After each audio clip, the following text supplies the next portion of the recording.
কুল্লু নাফসিন যায়িকাতুল মাউত। প্রত্যেকটি প্রাণীকে মৃত্যুর স্বাদ আস্বাদন করতেই হবে। মৃত্যুর স্বাদ আমাদেরকে আস্বাদন করতেই হবে। মৃত্যু হবে। আবার স্বাদের কথা কেন আসলো? কারণ মৃত্যু এটা বড় কষ্টের। এটা এমন এক জিনিস যেটা সব কিছুর আনন্দকে মুহূর্তের মধ্যে বিনষ্ট করে দেয়। একজন মানুষ, সে খুব ভালো রান্না করে, গোস্ত রান্না করবে, বিরিয়ানি রান্না করবে, সুন্দর মতো যত মশলা, যত তেল, যত কিছু দরকার সব দিয়েছে, কিন্তু লবণ দেয় নাই। বলেন তো স্বাদ হবে? কিন্তু দিছে এক চিমটির জায়গায় 5 চামচ লবণ দিছে। স্বাদ থাকবে না চলে যাবে? যেমন লবণ খাবারের মধ্যে স্বাদ বাড়ায়, আবার বেশি হলে স্বাদ নষ্ট হয়ে যায়, অনুরূপভাবে মৃত্যুরও কিন্তু স্বাদ আছে। মৃত্যুর স্বাদ কার জন্য কেমন হবে? বলে খাবারে যদি লবণ পরিমাণ মতো হয় মজা লাগে, খাবারে যদি লবণ বেশি হয় একই খাবার সেটা খাওয়া কষ্টকর হয়ে যায়। এই যে মৃত্যুর স্বাদ, মৃত্যুর যন্ত্রণা, এটা আমাদের সকলের হবে। মৃত্যু আমাদের সকলের হবে, তবে কারো মৃত্যু এটা কষ্টকর কম হবে, কারো মৃত্যু খুব কষ্টকর হবে। এক কথায় মৃত্যু হবেই। আল্লাহ রাব্বুল আলামিন বলেন প্রতিটি প্রাণকে মৃত্যুর স্বাদ আস্বাদন করতেই হবে। এখন কেন এই মৃত্যু? মৃত্যুর মাধ্যমে আমরা আখিরাতের পথের পথিক হয়ে যাই। আমরা কিন্তু আখিরাতের উপরে ঈমান এনেছি। ছোটবেলায় আমরা মক্তবে পড়েছি, আপনাদের এলাকায় মক্তব আছে। আগে তো প্রত্যন্ত অঞ্চল, গ্রাম অঞ্চলে মাদ্রাসা ছিল না। মানুষেরা দিন, ঈমান, আমল যা শিখত মসজিদ ভিত্তিক মক্তবগুলা থেকে শিখত। আমরা মক্তবে পড়তাম ঈমানে মুফাসসাল, আমানতু বিল্লাহি ওয়া মালাইকাতিহি ওয়া কুতুবিহি ওয়া রুসুলিহি ওয়াল ইয়াউমিল আখিরি ওয়াল কদরি খাইরিহি ওয়া শাররিহি মিনাল্লাহি তাআলা ওয়াল বা'সি বা'দাল মাউত। আমরা মক্তবে পড়তাম আমানতু বিল্লাহ, আমি ঈমান আনলাম আল্লাহর উপর, ওয়া মালাইকাতিহি, ঈমান আনলাম তার ফেরেশতাগণের উপর। তাহলে ঈমান আনলাম ওয়া কুতুবিহি, আল্লাহর নাজিলকৃত কিতাব সমূহের উপর, ওয়া রুসুলিহি, ঈমান আনলাম রাসূলগণের উপর, ওয়াল ইয়াউমিল আখিরি, ঈমান আনলাম আখিরাতের উপর। এখন আখিরাত কখন হবে? কোনটা আখিরাত? বলে আমার আপনার মৃত্যুর সাথে সাথেই আখিরাত শুরু হয়ে যায়। আমি এখন মারা গেলে আমার আখিরাত শুরু, পরকাল শুরু। যে যখন মারা যাবে তখন তার আখিরাত শুরু। তাহলে মৃত্যু হবে, মৃত্যুর পরে আর এক জগৎ আছে, এ ব্যাপারে কারো সংশয় আছে নাকি? এটা কিন্তু ঈমানের অন্যতম একটি ভিত্তি। কেউ যদি আখিরাত অস্বীকার করে, আখিরাত বলতে মৃত্যু থেকে নিয়ে এরপরে যত কিছু আছে এগুলো যদি কেউ অস্বীকার করে, অথবা এগুলোর কোনো একটা যদি কেউ অস্বীকার করে, সে বেঈমান। তার নামাজ, রোজা, হজ, যাকাত এগুলো কোনো কাজে আসবে না। আল্লাহ তাআলা জানায় দেন ওয়া ইন্নামা তুওয়াফাউনা উজুরাকুম ইয়াউমাল কিয়ামাহ। মৃত্যুর মাধ্যমে আমরা নতুন এক জগতের সফর শুরু করলাম। সফর কুমিল্লা থেকে সফর শুরু, গন্তব্য হলো কক্সবাজার। এই যে সফর চলতেছে, তার মানে মৃত্যু থেকে নিয়ে কিয়ামত পর্যন্ত একটা সফর। বলে ওই কিয়ামতের দিনের ব্যাপারে আল্লাহ তাআলা বলেন ওয়া ইন্নামা তুওয়াফাউনা উজুরাকুম ইয়াউমাল কিয়ামাহ। আর কিয়ামতের দিন আমাদেরকে আল্লাহ তাআলা বলেন তোমাদেরকে তোমাদের কর্মের পূর্ণ প্রতিদান দেওয়া হবে। দুনিয়াতে আমরা যে যে কাজ করেছি আমাদের এই কাজের পূর্ণ প্রতিদান, আমলের পূর্ণ প্রতিদান দেওয়া হবে কোথায়? আরে কিয়ামতের দিন। কোথায় জোরে বলেন? আরে ভাই আখিরাত তো শুরু মরার সাথে সাথে। মরার সাথে সাথে তো মূল না। যেমন বরযাত্রী যায় না, বরযাত্রী যখন বরযাত্রী যায়, শরীয়তের হুকুম কি সেটা বলতেছি না, আমাদের ওই রুসম কি এটা বলতেছি। বরযাত্রী যাওয়ার সাথে সাথেই কি আসল খাবার দেয়? শুরুতে কি দেয়? শরবত দেয়। এরপরে যেই এলাকায় যেই রুসম, পিঠা দেয়, কিছু জায়গায় তেলের পিঠা, কিছু জায়গায় ভাজা পিঠা, হালকা নাস্তা দেয়। এখন মোটামুটি ওই ভূমিকা যেইটা, নাস্তা দেখা এক একজন একজন রেখে দেখছোস ভাই নাস্তাই এই দিছে, খাওন তাইলে কি হইব, হয় না এরকম? অনেক সময় ভূমিকা দেখা বোঝা যায় মূল খাবার কি হবে, আপ্যায়নের ভঙ্গি কি এটা বোঝা যায়।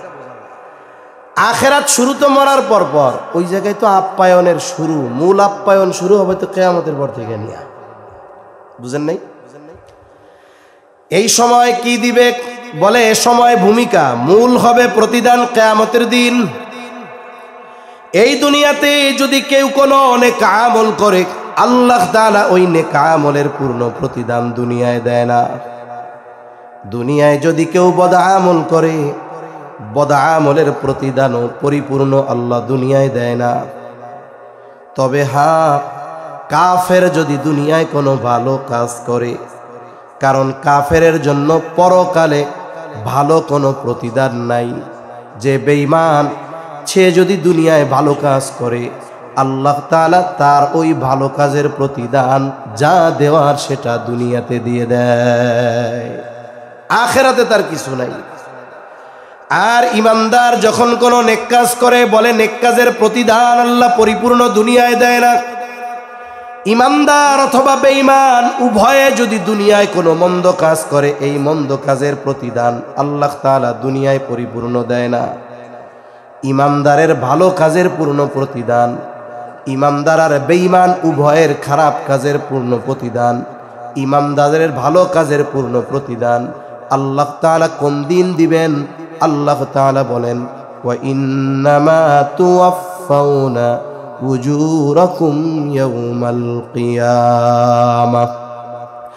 কিয়ামতের দিন আল্লাহ তাআলা আমাদের দুনিয়ার আমলের পূর্ণ প্রতিদান আল্লাহ দিবেন। সেই দিন কারা সফল? বলে ওই দিন যারা ডান হাতে আমলনামা পাবে তারা সফল। যাদের মিজানের পাল্লা ভারী হবে নেক কাজের ব্যাপারে, ওই দিন তারা সফল। আল্লাহ তাআলা কোরআনুল কারীমের মধ্যে জানায় দেন, মুফাসসিরিন একরাম বলেন, কিয়ামতের দিন মানুষ কয়েকটা সময়ে সবচাইতে চিন্তিত আর ভীত থাকবে।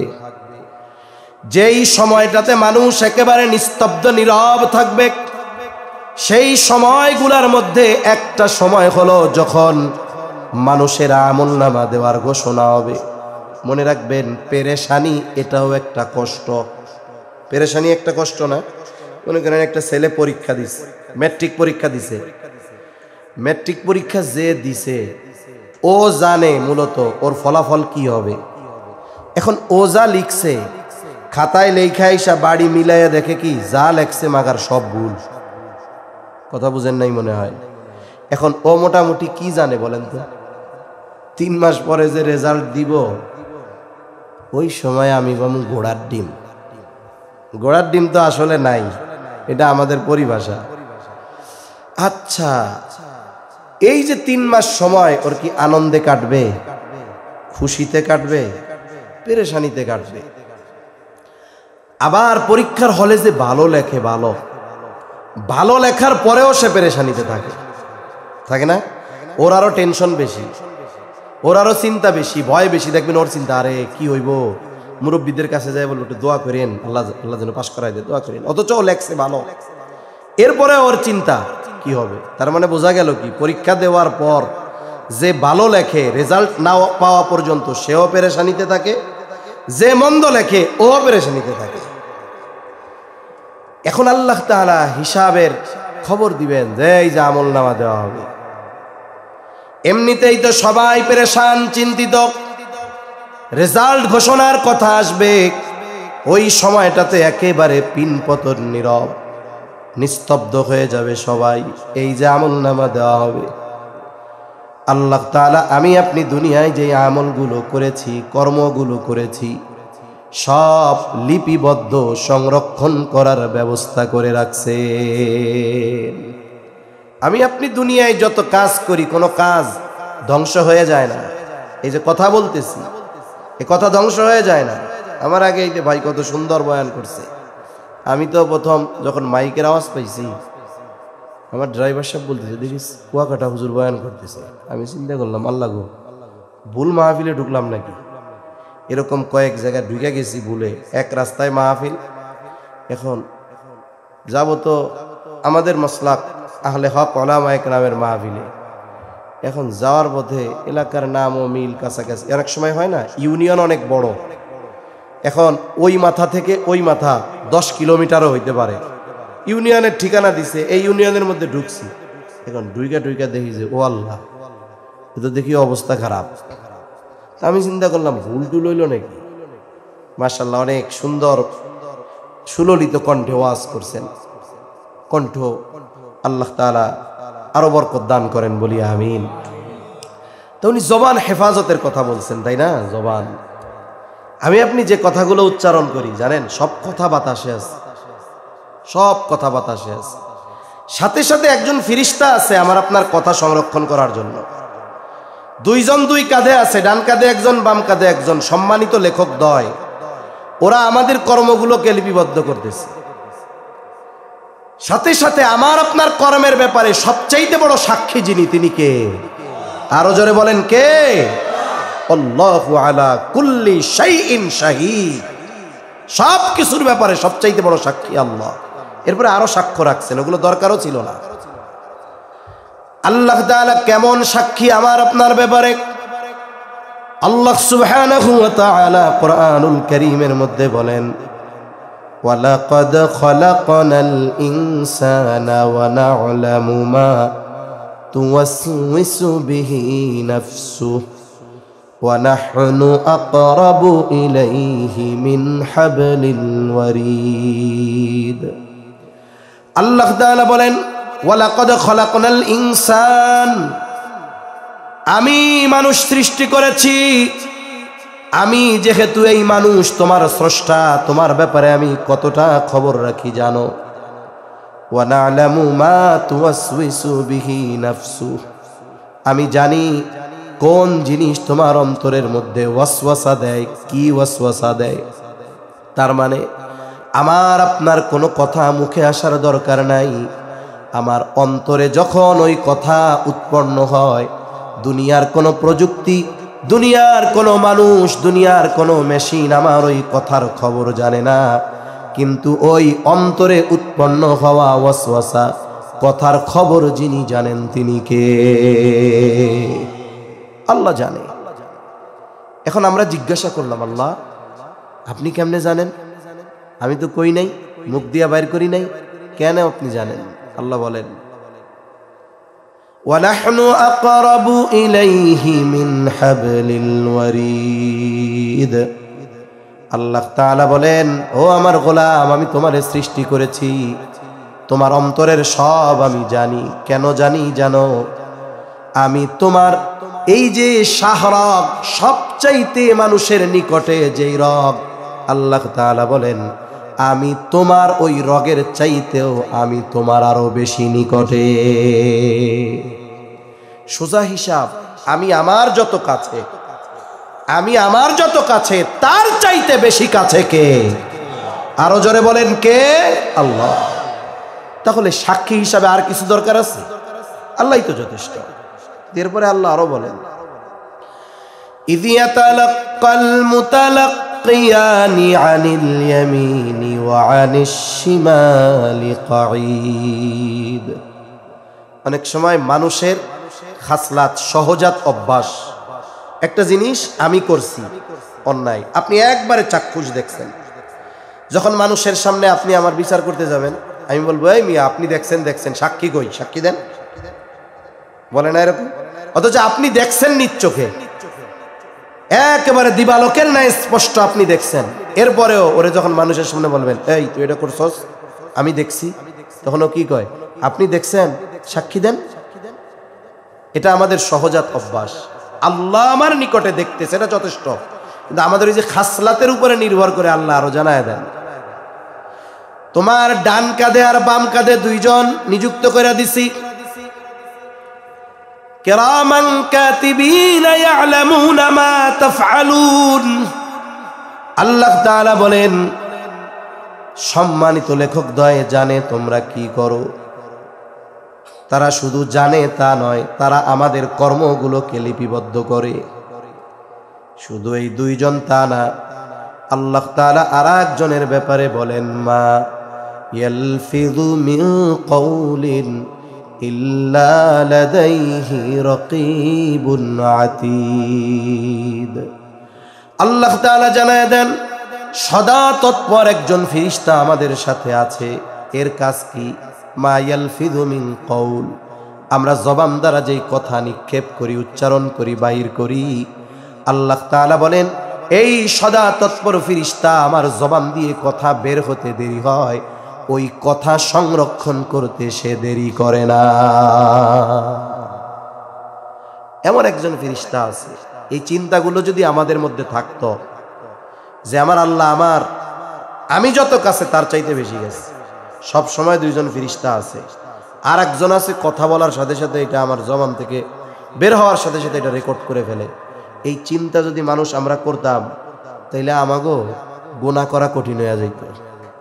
অথচ কোরআনের এই শাশ্বত বাণী, সুস্পষ্ট কথাগুলাও আমাদের দিলকে নরম বানাইতে পারে না। অবস্থা কি হয়েছে আমাদের একটু চিন্তা করেন, একটু ভাইবেন।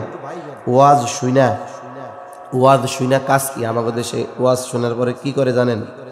মানে যেটা করে এটা করে হয়, মুখ দিয়া কয় না।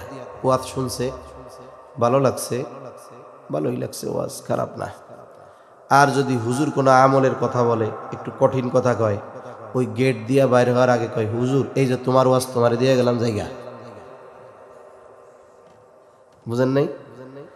এই কথা বলা যাবে না। কি বললাম আপনি আগামী এক সপ্তাহ ভাববেন, আমল পরে করেন।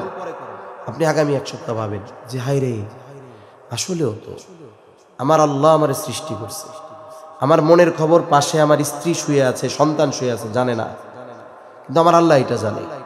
ফেরেশতা দুইজন আমার সব লিখতেছে, আর একজন আমার কথা রেকর্ড করতেছে। আচ্ছা, আপনাদের এই জায়গায় যে মানুষটা সবচেয়ে ভালো, আপনাদের এই গ্রামের মানুষ যে সবচাইতে ভালো, সবাই তারে ভালো বলে, এখন তার কাছে আইসা একজন বিশ্বস্ত মানুষ তাকে বলছে যে ভাই আপনি তো খুব ভালো মানুষ, কিন্তু আপনার ব্যাপারে তো তিতাস থানায় একটা কথা শুনলাম। কি শুনছো? প্রশাসন আপনারে নজরদারিতে রাখছে, সিভিল পোশাকে আপনার বাড়ির আশেপাশে দিন রাত যে কোনো টাইমে কিন্তু চক্কর মক্কর মারে। বলেন তো ওই লোক তো সবচেয়ে ভালো, এরপরেও বলেন তো ওই লোকের মধ্যে পেরেশানি আছে না নাই? ও তিনজনের সাথে বৈশা এক জায়গায় কথা বলার আগে 15 বার ভাববে যে আমি কিছু না কই, ওরা যদি কয়, এই কারণে যদি আমারে ধরে। বুঝেন নাই? কারণ আপনারে আমারে দোষী বানাইতে কিচ্ছু লাগবে না, কিছু লাগবে? কত পদ্ধতিতে যে মানুষকে দোষী বানানো হইতো অতীতে, হায় হায়, এগুলো খবরে দেখে অবাক হয়ে যায় যে কি ভাবছিলাম, কি হইল। ওই এক গল্প শোনাই আপনাদের। গল্প তো গল্পই, তবে শিক্ষণীয় কিছু আছে। এ গল্পের কোনো ভিত্তি নাই, কিন্তু এটা আবার অনেকজনে কইবে হুজুর ওয়াজ মাহফিলে এটা কি কোরআন হাদিসে আছে? অনেক কথা প্রাসঙ্গিক, অথবা আপনাদের সাথে আমার আন্তরিকতা বাড়ানোর জন্য, বোঝানোর জন্য উদাহরণ দেওয়া হয় আর কি। এক বাগানের মধ্যে পুলিশ ঢুকছে। কি ঢুকছে? পুলিশ। এখন পুলিশ ঢুকছে, ভয় কার? যে অপরাধী, ওয়ারেন্টের আসামি, এরই না ভয়? ভালো মানুষের ভয় আছে নাকি? কিন্তু পুলিশ ঢুকছে এই খবর পাইয়া আর দেখা শিয়াল চোখ মুখ বুইজা জঙ্গলের মধ্যে দৌড় শুরু করছে। প্রতিমধ্যে আর একজন থামায় গয়, ওই বেটা দৌড়াস কেন এরকম? পুলিশ ঢুকছে। পুলিশ কোথায়? চুরি করছস, ডাকাতি করছস, কিছু করছ? না না না, আমি কোনো কিছু করি, নির্দোষ। তুই দৌড়াস কেন? কারে ধরতে ঢুকছে? গন্ডার রে ধরবে, কথার কথা আর কি। তা গন্ডারের সাইজ আর পুলিশের সাইজ, শিয়ালের সাইজ কি এক? শিয়াল তো কুকুরের সাইজ, তার চেয়ে ছোট। আর গন্ডারের এক পার অর্ধেকও হবে না ওই শিয়ালের সাইজটা। তো তুই পলাইতেছিস কেন? ধরবো তো গন্ডার রে, তুই তো শিয়াল। কই ভাই, যদি গন্ডারে না পাইয়া আমারে ধইরা নিয়ে যায়, অনেক সময় আছে না কেউরে পাই নাই, খালি হাতে যামু, কিছু একটা ধইরা তো নিয়ে যাই। এইবার যদি আমারে ধইরা নিয়ে যায়, আমি যে গন্ডার না শেয়াল এইটা প্রমাণ করতে আমার 1 বছর লাগবে। এই ডরে আমি ভাবতেছি। অবস্থা হলো এই রকম। কোন কথার থেকে জানি গেলাম গল্পে, কোন কথার থেকে গেছিলাম? মাঝে মধ্যে অসুস্থ হয়ে গেছি তো কথা ছুটে যায় মাঝে মধ্যে। ওয়াজ শুনে ভাবতে হবে। মাশাআল্লাহ, একটা সপ্তাহ আপনি ভাবেন যে হুজুর কি বললো, কথাগুলো শুই না আমার দিকে নিক্ষেপ করে চলে যায় না।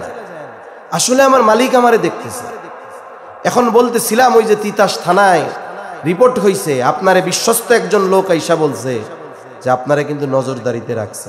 আপনি ভালো মানুষ, আপনি জানেন, এরপরেও বলেন তো চাল চলন কথাবার্তা চলা ফেরায় পরিবর্তন আসবে কি আসবে না? অথচ দেখেন ওই নজরদারি কত সময় করবে? ঘরের মধ্যে দেখবে না, রাত হলে দেখবে না, 24 ঘন্টা দেখবে না। অথচ আল্লাহর নজরদারি কত কঠিন দেখছেন? আমার আপনার জীবনের এমন একটা সেকেন্ড আছে যেই টাইমে আল্লাহ আমারে দেখবে না। সরে বলেন দেখবে না? আরে ভাই, এমন একটা সময় আছে যে এই 2 ফিরিস্তা আমার থেকে 10 মিনিট আলাদা হয়ে যাবে। কিছু ফিরিস্তা আছে কিছু সময় থাকে না, কথায় শুধু কথা আসে। এক হুজুর ওয়াজ করছে, ওয়াজটা ব্যাখ্যা করে নাই, গ্রামের মানুষ তো। ওয়াজ করছে যে শোনেন, যেই ঘরে প্রাণীর ছবি থাকে, কুকুর থাকে, এই ঘরে কিন্তু ফেরেশতা আসে না। ও চিন্তা করছে ভালোই হয়েছে, আজরাইল আলাইহিস সালাম মানুষ না ফেরেশতা? ও চিন্তা করছে কুত্তা একটা নিয়ে সব সময় ঘুরমু, এখন আজরাইল আলাইহিস সালাম তাইলে আর আসতে পারবে না। মূল কথা হইল যে যেই ঘরে এই প্রাণীর ছবি টবি থাকবে, কুকুর থাকবে, এই ঘরে রহমতের ফেরেশতা ঢুকতে পারবে না। কিন্তু ও যদি পায়খানার টাঙ্কির মধ্যেও ঘুমায় থাকে, যাইয়া গলা সমান ডুবা, যে জায়গা তো না পাক, এদিকে ফেরেশতা আসবে না। ওর সময় যখন হবে মালাকুল মাউত যাইতে দেরি করবে। এই 2 ফেরেশতা হলো এমন 2 ফেরেশতা, জেনা করতেছো যুবক তুমি, ওই সময় দেখতেছে লিখতেছে, তুমি যা করতেছো সব সময় এরা আছে। এই 3 জন ফেরেশতা কখনো আমাদের থেকে আলাদা হয় না। মালাকুল মাউত তো নির্দিষ্ট সময় আসে, আর 2 কাদের 2 ফেরেশতা, আর ওই কথা সংরক্ষণকারী ফেরেশতা, এরা কখনো একটা মুহূর্তের জন্য আমার আপনার থেকে আলাদা হয় না। এই চিন্তা যদি আমি আপনি যথাযথভাবে করি, কথাগুলো কার? তাহলে আমি আপনি একাকী ঘরে একটা মন্দ কথা বলবো 50 বার ভাববো বলার আগে, এটা তো রেকর্ড হয়ে যাইতেছে। এটা তো আল্লাহ কোরআনে বললেন। আধুনিক বিজ্ঞান কি বলে? আধুনিক বিজ্ঞান বলে মানুষ জবান দিয়ে যেই কথা উচ্চারণ করে, কথা সব বাতাসের মধ্যে থেকে যায়, ধ্বংস হয় না। কথা বাতাসে থাকে, উড়ে বেড়ায়। প্রমাণ কি? এই যে উজিরাকান্দি প্রবাসী ভাই ও যুব সমাজের উদ্যোগে মাহফিল, তাহলে বোঝা গেল আপনাদের এলাকার অনেক ভাইয়েরা প্রবাসে আছে। যখন আপনি আপনার প্রবাসে কোনো ভাইয়ের সাথে, বন্ধুর সাথে, সন্তানের সাথে কথা বলতে চান, বলেন তো আপনি যখন লাইনে থাকেন, সেও যখন লাইনে, ইন্টারনেট কানেকশন চালু, অথবা মোবাইলেই ফোন দিলেন, ফোন দেওয়ার সাথে সাথে আপনি বাবা আজকে ফোন দিয়েছেন অন্য নম্বর থেকে, আপনার সন্তানের নম্বরে ফোন যাওয়ার সাথে সাথে নাম্বার লাগবে না, আপনার কণ্ঠের আওয়াজে আপনার সন্তান আপনাকে চিনতে পারবে কি পারবে না? এই যে কথাটা যে চলে গেল সেকেন্ডের ভিতরে, কোনো তার আছে? কিছু নাই। আবার শব্দটা গেছে কি? আপনি যেই টোনে বলছেন, যেই ভয়েসে বলছেন, ওইভাবেই গেছে। গেল কেমনে? 1000-15,000 কিলোমিটার দূরে আমেরিকা, 1 সেকেন্ডের মধ্যে লাইন পেয়ে গেছে। যেই আওয়াজটা গেছে হুবহু এই আওয়াজ পৌঁছায় গেছে 1 সেকেন্ডের মধ্যে। কেমনে গেল? বলে নেটওয়ার্কিং সিস্টেম বাতাসকে ব্যবহার করে মুহূর্তের ভিতরে এই 15,000 কিলোমিটার দূরে আমার এই ভয়েস, আমার এই আওয়াজ এটাকে পৌঁছায়া দিছে বাতাসের মাধ্যমে। এই কথাগুলো আছে। বিজ্ঞান বলে যে তারা চেষ্টা করতেছে অতীতের বড় বড় মনীষীদের কথাগুলো বাতাসের মধ্য থেকে তরঙ্গ আকারে আছে বের করে ওই অতীতের বড় বড় মানুষের ভয়েস, শব্দ, কণ্ঠস্বর আমাদের শোনানোর চেষ্টা করতেছে এই দুনিয়ার বিজ্ঞানীরা। তাহলে এই বুদ্ধি মানুষকে দিছেন কে? আল্লাহ দিছে। ওই মালিক যদি কিয়ামতের দিন বলে, হে বাতাস, উজিরা কান্দির আব্দুর রহমান গোটা হায়াতে যত কথা বলেছে সব তুমি আমার কাছে হাজির করো। মানুষ যখন প্রযুক্তির কল্যাণে বিভিন্ন তথ্যের দরকার হয়, গুগলে সার্চ দেয়, চ্যাট জিপিটিতে সার্চ দেয়, যে বিষয়টা দরকার লেখে সার্চ দেওয়ার কয়েক সেকেন্ডের মধ্যে বিলিয়ন বিলিয়ন তথ্যের মধ্য থেকে মুহূর্তের মধ্যে তার চাওয়া জিনিসটা হাজির করে। মানুষকে এই বুদ্ধি দিয়েছেন আল্লাহ। ওই আল্লাহ যদি কিয়ামতের দিন বলে, উজিরা কান্দির আব্দুর রহমান গোটা হায়াতে কত কথা বলেছে সব কথাগুলো আমার সামনে হাজির করো, বলেন তো এই বিষয়টা আল্লাহর জন্য শুধু সহজ না অতি সহজ? অতি সহজ। সেজন্য আমার আপনার কথা, কাজ, সাক্ষ্য সব আল্লাহ রেডি রাখছে, ফাইল আকারে তৈরি করা হচ্ছে। এটা দেওয়া হবে কোন দিন? কিয়ামতের দিন। জোরে বলেন কোন দিন? কিয়ামতের দিন। ওই যে আমলনামা থেকে গেছে, আমলনামা ছেড়ে দেওয়া হবে। নাম্বার যদি ঠিক থাকে, ফোন নাম্বার আমার নাম্বারে যদি আপনি ফোন দেন, অবশ্যই ফোনটা আমার নাম্বারেই আসবে। আমলনামায় রং নাম্বার হবে না, আপনারটা আমার কাছে, আমারটা আপনার কাছে যাবে না। যথাযথভাবে যার আমলনামা তার কাছে আল্লাহ পৌঁছায়া দেওয়ার ব্যবস্থা করবে। তবে আফসোসের বিষয় হলো আমলনামা সবাই ডান হাতে পাবে না। কেউ ডান হাতে পাবে, কেউ বা বাম হাতে আমলনামা পাবে। সেই দিন যারা ডান হাতে সামনাসামনি আমলনামা পাবে ওরা সফল, ওরা সুনিশ্চিত যে আমাকে অনন্তকাল জাহান্নামে থাকা লাগবে না। আল্লাহ চাইলে বিনা হিসাবে জান্নাত দিয়ে দিবে। আবার দুনিয়ায় যদি কোনো পাপ থাকে, আল্লাহ যদি চায় কিছু শাস্তি দিয়ে এরপরে জান্নাত দিবে, তবে জাহান্নামে চিরকাল থাকা লাগবে না। তাহলে একদল আমলনামা পাবে ডান হাতে। কোন হাতে? জোরে বলেন। কারণ মানুষ তাকে যদি কোনো অপরাধের শাস্তি দেওয়া হয়, সে জিজ্ঞাসা করে, কেন দিলেন আমারে শাস্তি? আমি কি করছি? আল্লাহ তাআলা কি করেছ এটা জানানোর জন্য আমলনামা দিবে। ডান হাতে আমলনামা যে পাবে কত খুশি। আল্লাহ তাআলা কুরআনুল কারীমের মধ্যে বলেন, আল্লাহ তাআলা জানায় দেন যে ডান হাতে আমলনামা পাবে, ফাআম্মা মান উতিয়া কিতাবাহু বিয়ামিনিহি ফায়াকুলু হাউম ইকরাউ কিতাবিয়া ইন্নী যানানতু আন্নী মুলাকিন হিসাবিয়া। একটু দিল লাগায়া খেয়াল দিয়ে কথাগুলো শুনবো। ডান হাতে যে আমলনামা পাবে সে তো পাস। ওই যে যখন একটা সময় আমরা প্রাইমারি স্কুলে পড়েছি, এখন তো কে কত পাইছে ওটা রেজাল্ট ঘোষণার দিন শুধু লিখে দেওয়া হয়, খাতা দেওয়া হয় না। আমাদের সময় গোটা খাতা ধরে দিয়ে দেওয়া হইতো, বলতো দেখো তোমরা কে কি লেখছো। বলেন একজন যখন দেখতো আমি অঙ্কে 100-তে 100 পাইছি, ইংরেজিতে 100-তে 95 পাইছি, বলেন তো সে খুশি না বেজার? খুশির ঠেলায় কি কইতো, ওই দেখ দোস্ত 100-তে 100 পাইছি আমি, দেখ দেখ। তোমরা তো ভাবো তোমাগুলো খালি ব্যাট বল খেলি, তাই না? আমি রাত্রে বাড়ি যাইয়া ঘুমানোর আগে 2 ঘন্টা অঙ্ক ইংরেজি পড়ি। এই যে মেহনত করছিলাম এই জন্য আজকে আমি 100-তে 100 পাইছি। খুশি হয়, নিজে দেখে অন্যান্যদেরকে দেখায়, তাই না? ডান হাতে যে আমলনামা পাবে ও তো আনন্দিত, খুশি। ও মানুষদেরকে ডেকে বলবে, ফায়াকুলু হাউম ইকরাউ কিতাবিয়া, এই যে আমার কিতাব, এই যে আমার আমলনামা, তোমরা পড়ে দেখো আমার কিতাব, পড়ো আমার আমলনামা।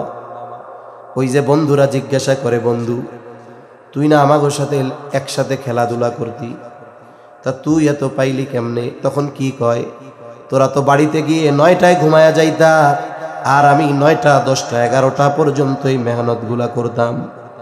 এখন ও জিজ্ঞাসা করবে, জিজ্ঞাসা করার আগেই ও জবাব দিয়ে দিবে, কেন ডান হাতে আমলনামা পাইলাম? ও বলবে, ইন্নী দনান্তু আন্নী মুলাকিন হিসাবিয়া। আমি কেন ডান হাতে আমলনামা পেয়েছি তোমরা জানো? আমি ডান হাতে আমলনামা পাওয়ার কারণ শুনে নাও ও বন্ধুরা। ডান হাতে আমলনামা পাওয়ার কারণ হলো ইন্নী দনান্তু আন্নী মুলাকিন হিসাবিয়া। আমি এই ব্যাপারে দৃঢ় বিশ্বাস রাখতাম। তার মানে যখন আমি দুনিয়ায় ছিলাম এই ব্যাপারে আমার দৃঢ় ঈমান ছিল, বিশ্বাস ছিল। কোন ব্যাপারে?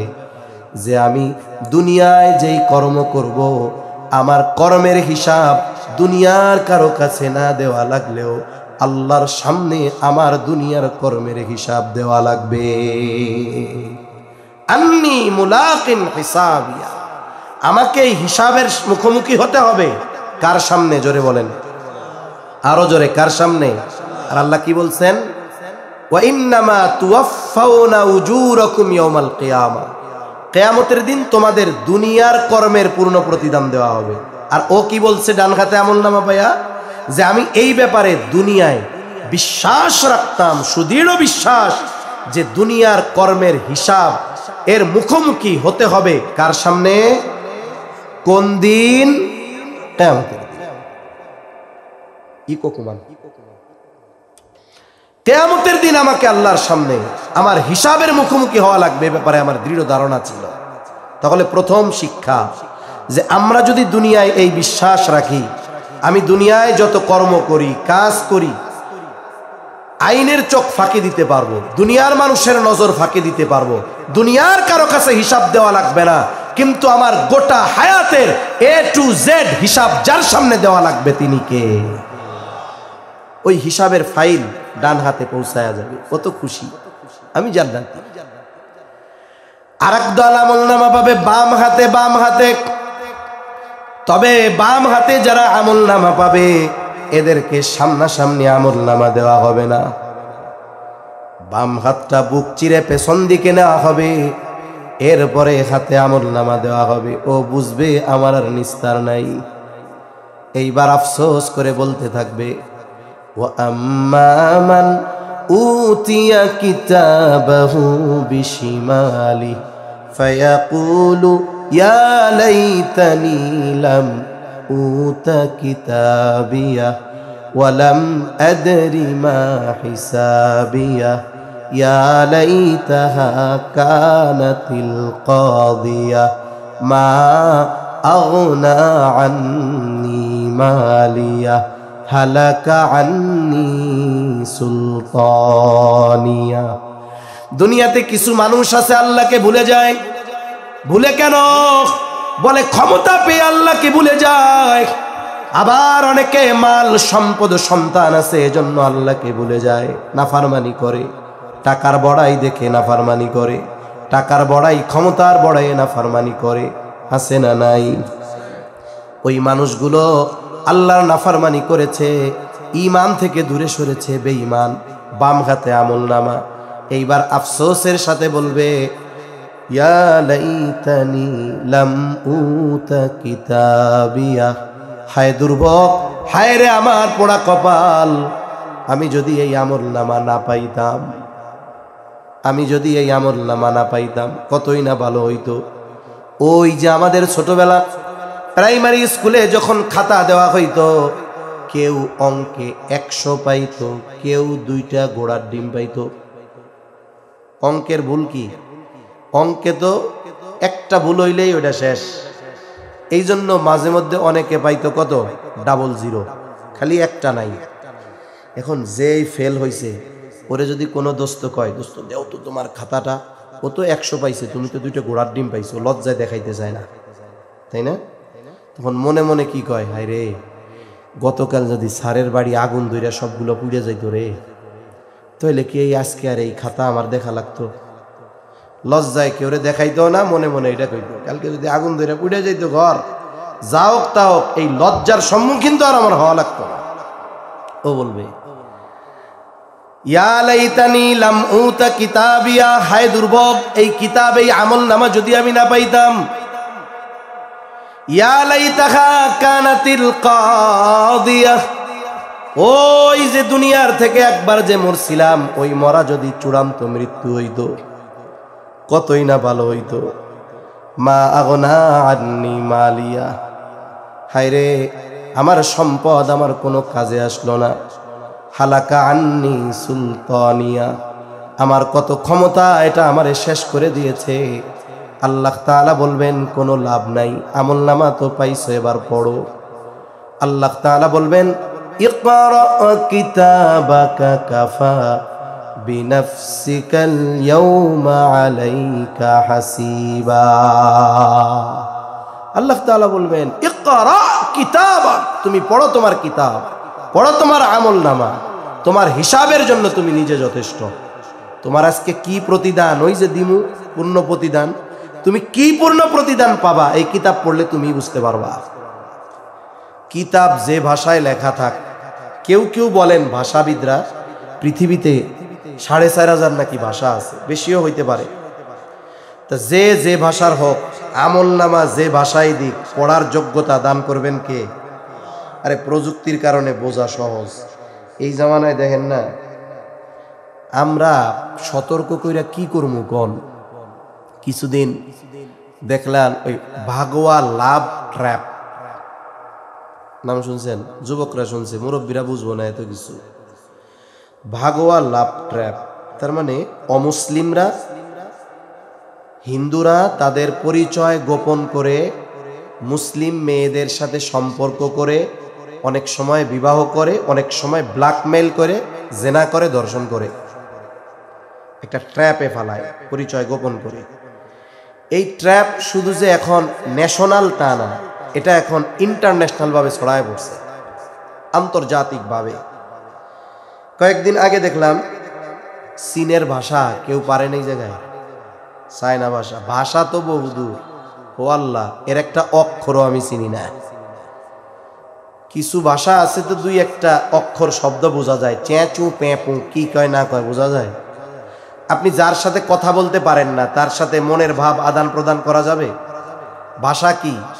মনের ভাব আদান প্রদানের মাধ্যম।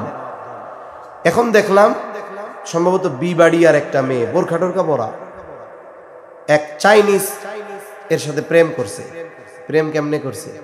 এ তো বাঙালি, ও তো চাইনিজ। চাইনিজ বাংলা পারে না, বাঙালি চাইনিজ পারে না। কিসের কল্যাণে? মোবাইলের কল্যাণে। কিসের কল্যাণে? জোরে কর। মোবাইলের কল্যাণে। মনে করেন আমার এই সেটের মধ্যেও আছে, একজন ফোন দিছে আমারে, অনেকেরই আছে এখন এগুলো, ফোন দিছে চায়না থেকে। আমার এই জায়গায় অটোমেটিক অপশন উঠে যে আমি যদি চাই, ওইটাতে যখনই চাপ দিব ও ওর চায়না ভাষায় বলবে, আমার স্ক্রিনে ওর কথাগুলো বাংলায় উঠতে থাকবে। এখন আমি কি করব? আমি আমার ভাষায় বলবো বাংলায়, আর ও চায়না ওর ভাষায় সামনে চেঁচু প্যাপু যা উঠার তা উঠবে। তার মানে বোঝা গেল কি? আগে শুনতাম কি, ওই মুরব্বীরা একটা কথা কইতো, কয় খিদা মানে না পান্তা ভাত। খিদা মানে না, মানে যখন খিদা থাকে তখন পান্তা ভাতও মজা লাগে। ও সেতছে জ্ঞান।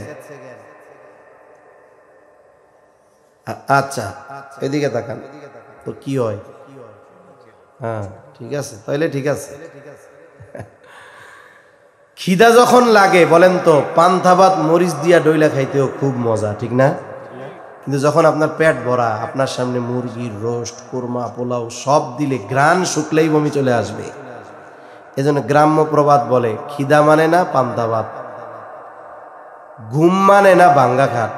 যদি যার ঘুম আসবে কিচ্ছু লাগবে না, এদিকে শুয়াই দিবেন, মাথার নিচে ইট ধুমছে, 3 মিনিট পরে নাক ডাকা শুরু হয়ে যাবে। কিন্তু যদি তার ঘুম না আসে, যত আরামের বিছানা দেওয়া হোক, ঘুম আসবে না। শহরে কিছু আল্লাহর বান্দা আছে, কি নাই আরামের আসবাব, দামি বিছানা, আরামের তোশক, এসি, শীতের দিন ঠান্ডা, সাথে সাথে ঘুমের বড়ি 5টা আছে, তাও ঘুম নাই। এই জন্য গ্রাম্য প্রবাদ বলে ঘুম মানে না ভাঙ্গা খাট। এরপরে আর একটা কথা কয়, প্রেম মানে না জাত বেজাত। বুঝেন নাই? ও হলো জাতি চাইনিজ, শুয়ার কুকুর আর কুত্তা খাওয়া লোক। মুসলমানের বাচ্চা ও ওর সাথে প্রেম শুরু করে দিছে। তো যে কথার থেকে গেলাম, এই প্রেম হইল কেন? এই প্রযুক্তির কারণে এক একজন মনের ভাষা আদান প্রদান করতে পারতেছে।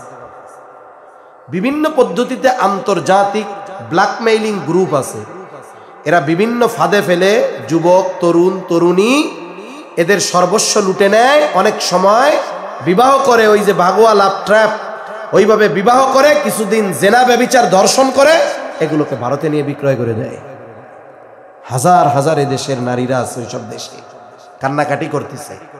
আর আমরা ওয়াজ করে মুখ ফাটাইতেছি, মসজিদে বলতেছি, এপাশ দিয়ে গভর্নমেন্ট আইন করতেছে যে এই ধরনের কথা বলার মাধ্যমে যদি কেউ বিদ্বেষ ছড়ায় তাইলে তাদেরকে কত বছর জেল জানিস দেখছেন?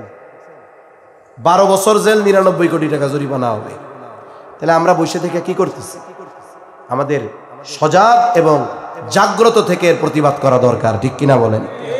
এখন যে কথার থেকে গেলাম, যে ভাষা না বুঝলেও কথাবার্তা বলার মাধ্যমে দুনিয়ায় আছে না নাই? এই বুদ্ধি মানুষকে দিছে কে? আল্লাহ দিছে। ওই আল্লাহ কিয়ামতের দিন একজন গণ্ড মূর্খ তাকেও আমলনামা পড়ার যোগ্যতা দিয়ে দিবে, ও পড়তে পারবে। এখন দেখে কি বলবে? বলবে মালি হাদাল কিতাব লা ইউগাদিরু সগীরাতাও ওয়ালা কাবীরাতান ইল্লা আহসাহা। ও আমলনামা পড়ে বলবে, হায় রে কেমন আজব এক কিতাব, লা ইউগাদিরু সগীরাতাও ওয়ালা কাবীরাতান ইল্লা আহসাহা। ক্ষুদ্র থেকে ক্ষুদ্রাতীত, বৃহৎ থেকে বৃহত্তর, কোনো একটা বিষয় এখান থেকে ছুটে যায় নাই। হোক ভালো হোক মন্দ, একেবারে ক্ষুদ্র মন্দ কাজটাও আছে, ক্ষুদ্র ভালো কাজটাও আছে, ক্ষুদ্র মন্দ কাজটাও আছে, বৃহৎ মন্দ কাজটাও আছে, বৃহৎ ভালো কাজটাও আছে। কোনো কিছু ছুটে যায় নাই। অবাক হয়ে যাবে, পড়বে, ও বুঝতে পারবে আজকের দিনে তার জন্য পূর্ণ প্রতিদান হিসাবে আল্লাহ কি রেখেছে। ও পড়ার যোগ্যতা আল্লাহ তাআলা দিয়ে দিবে। এটা হবে কিয়ামতের ময়দানে। মানুষ যখন সবচাইতে চিন্তিত থাকবে যে সময়গুলোতে, এর মধ্যে অন্যতম সময় হলো এইটা, যখন আমলনামা দেওয়া হবে। এখন বলেন, ওই দিন কি কেউ আমরা চাইবো যে আমার আপনার আমলনামায় পাপ থাক, গুনাহ থাক, অথবা আমলনামা আমি বাম হাতে পাই? এটা কি কেউ চাই আমরা? জোরে বলেন, কেউ চাই? তাহলে আমাদের কি করণীয়? কি করণীয় বলেন? মৃত্যুর প্রস্তুতি নেওয়ার দরকার আছে না নাই? মৃত্যুর প্রস্তুতিতে থাকতে হবে। ডান হাতে আমলনামা পাবার কাজ আমাদেরকে করতে হবে। কিন্তু আফসোস, আমরা কি সেই কাজ করতেছি? জোরে বলেন, করতেছি? তাহলে আমাদের পরকাল কেমনে সুন্দর হবে? যদি কাজ না করি, কবর থেকেই পানিশমেন্ট শুরু হয়ে যাবে। আখিরাতে তো আমাদের পূর্ণ প্রতিদান আছে। যদি ভাগ্য কারো খারাপ হয়, আমলনামা যদি বাম হাতে চলে আসে, তাহলে ঠিকানা তার জাহান্নাম। ভাগ্য যদি সুপ্রসন্ন হয়, এই দুনিয়ায় একটু ভালো কাজ যদি আমরা করি, তাহলে আমার ঠিকানা তো জান্নাত, আমলনামা ডান হাতে, ঠিক কিনা বলেন? এজন্য দুনিয়া সাজাবো কেমনে? বলে 3 প্রশ্নের আলোকে। কয় প্রশ্নের আলোকে? জোরে বলেন। একটা হাদিস পড়ছিলাম, আলোচনা অন্যদিকে নিতে চাইছিলাম, কিন্তু ওই দিক থাক, আমরা এই বিষয়গুলো নিয়েই শেষ করি। 3 প্রশ্নের আলোকে জীবন সাজাতে হবে। কোন 3 প্রশ্ন? বলে কবরে গিয়ে যেই 3 প্রশ্ন করা হবে, এই 3 প্রশ্ন কে জানেন না? একটু হাত উঁচা করেন তো। কবরে 3 প্রশ্ন করা হবে, সবাই জানেন? আলহামদুলিল্লাহ। শুধু আপনারা আমরা না, যদি কোনো অমুসলিম যে ধর্মের হোক, ওরে যদি জিজ্ঞাসা করেন জানোনি কবরে 3 প্রশ্ন করা হবে, হাদিসে আছে, ও বলবে খালি জানি, উত্তর সহ আমি জানি। দুনিয়ার পরীক্ষার সিস্টেম হলো যে লেখাপড়া করে পরীক্ষার হলে গেলে সে প্রশ্নের জবাব দিয়ে দিতে পারে। দুনিয়ার হলে 3 পদ্ধতিতে পাশ করা যায়। কয় পদ্ধতিতে? জোরে গণ। 3 পদ্ধতিতে। জোরে বলেন, কয় পদ্ধতিতে? তিন পদ্ধতিতে। ওকে ওনার কাছে কিছু চায় নাকি? হ্যাঁ, কি চায়? কিছু চায়? চাইলে দিয়ে দেন। হ্যাঁ, জালাল আউযুবিল্লাহি মিনাশ শাইতানির রাজিম পড়া বুঝেন। তাহলে দুনিয়ার পরীক্ষায় পাশ করা যায় কয় পদ্ধতিতে? বৈধ অবৈধ মিলা। একটা হলো একজন ছেলে ভালো মতো সব পড়ছে, যার সামনে পুরা বই চোখের সামনে, ওরে প্রশ্ন যা করা হোক ও জবাব দিতে পারবে কি পারবে না? তাহলে এক নাম্বার পদ্ধতি, ভালোভাবে লেখাপড়ার মাধ্যমে পাশ করা যায়। দুই নাম্বার পদ্ধতি, পরীক্ষার আগে ওই ছাত্র কোনো লেখাপড়া করে না, পরীক্ষার আগের দিন সারা রাত বৈশা তাবিজ লেখে। তাবিজ লেখে বুঝেন কি গন্ধ? নকল লেখে, নকল। ওরা নেওয়ারও পদ্ধতি জানে। হলের মধ্যে যায়, যেই প্রশ্নগুলো আসে আর চিন্তা করে আনছি নাকি তাবিজ। এবার বন্ধুরে কয়, বন্ধু লাইগা গেছে, জানছি সব আইছে। ও নকল করে পাশ করে। তৃতীয় পদ্ধতি, এটা হলো সুপারম্যান বলা চলে, এই যোগ্যতা যার। কিছু শিক্ষার্থী আছে, পরীক্ষা যেহেতু দিয়েছি আমি দেখেছি, মাদ্রাসায়, আমাদের কমি মাদ্রাসায় সুযোগ কম, আমি আলিয়া থেকে পরীক্ষাগুলো দিছি কামেল পর্যন্ত। তো কিছু ছাত্র আছে ও মাদ্রাসায় পরীক্ষা দেয়, সারা জীবন কিছু পড়ে নাই। আল্লাহ এদের কি যোগ্যতা দিছে, ওর চোখ এক জায়গায় আর কলম আর খাতা এক জায়গায়, ওর চোখ আর এক জায়গায়। মানে ওর খাতা ওর দেখা লাগে না, ও আর একজনেরটা দেখে ওর হাত অটোমেটিক খাতার মধ্যে লেখা হয়ে যায়। এরকম কিছু যোগ্যতা সম্পন্ন ছাত্র আছে না? আরেকজনেরটা দেখা পাশ করলো। এখন এক্সামিনার যিনি খাতা দেখবেন, তার কি বোঝার উপায় আছে যে ও কোন পদ্ধতি অবলম্বন করছে? এক্সামিনার উত্তরের আলোকে ওরে পাশ করায় দিবে। নকল কইরা করুক, আর একজনেরটা দেখা করুক, আর লেখাপড়া কইরা করুক। কিন্তু কবরের যেই তিন প্রশ্ন, এটা মুখস্থ করলে জবাব দেওয়া যাবে না।